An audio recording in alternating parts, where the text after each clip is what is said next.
These eroded sand and silt cliffs are just amazing. This is Latrodectus country. Okay, this is black widow country here. Everywhere we look, we have webs. So as we walk along here, there's literally hundreds and hundreds of black widow webs. This is early morning, okay? So whether we see some or not is, I don't know. They're mostly nocturnal in this area. This sun beats on here in the morning, gets it pretty hot. So, the likelihood of us seeing widows is probably not that good. But look at the webbing. Look at all of this webbing. Hopefully my camera picks this stuff up as I show it to you. But look at all that webbing.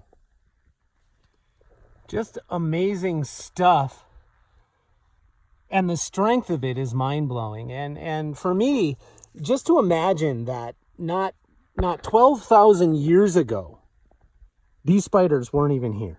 And 12,000 years is just not a long time in the deep time of planet Earth or evolution. I mean, 12,000 years is nothing. But 12,000 years ago, none of this was here. There was an ice sheet, a sheet of ice to the north there, a wall of ice. This was snowy. There was glaciers in here. So not 12,000 years ago, the end Pleistocene. Latrodectus was not up here. And it just really says a lot to me about adaptation.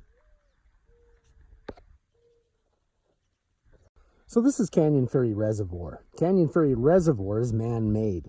So back in the early 60s, the Missouri River was dammed up down here and created this reservoir. This is man-made this last century.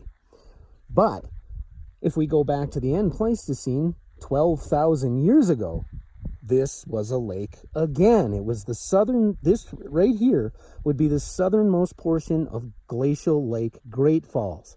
Now, Great Falls is about 100 and some miles to the north, but this would be the southern tip of that glacial lake. And what we have here, we have the eroding bank from the reservoir, eroding all these sediments. But on top of that, up here, these sediments are the ancient sediments of Glacial Lake, Great Falls. So these sands and silts are the ancient shoreline and deposits of Glacial Lake, Great Falls. So the city of Great Falls is about 80 or 100 miles north of our location here on Canyon Ferry Lake near Townsend, Montana. Now, about 12,000 years ago, the state of Montana looked something like this. Now, notice that where the city of Great Falls was is now Glacial Lake, Great Falls, as the western portion of the Laurentide ice sheet melts and calves off along the southern edge, creating glacial lakes. Now, naturally, this glacial maximus was the stopping point for Latrodectus spiders being able to move north. Now, in our current year of 2023, Latrodectus have made considerable adaptation northward into northern regions that were once, 12,000 years ago, solid ice.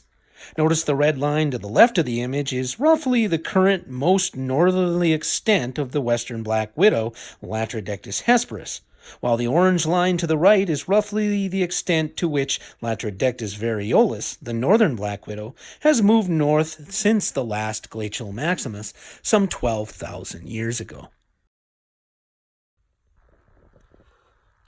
Okay, this lady's got good stuff going on here. She's even got a leaf for a door. Okay, so that's her hide in there. Nicely put together. Okay, we can see she's got plenty of gumfoot strands in there, I can see. We can see her anchor strands. We can see her lattice work. Okay, but something interesting here is we can see her sheet web that glides up into her hide back there. Those are her exit strands. She sits back in there. She can fly out on those onto the lattice work. Okay, and be ready for an intruder, be ready for prey. I really like this. This is a nice display.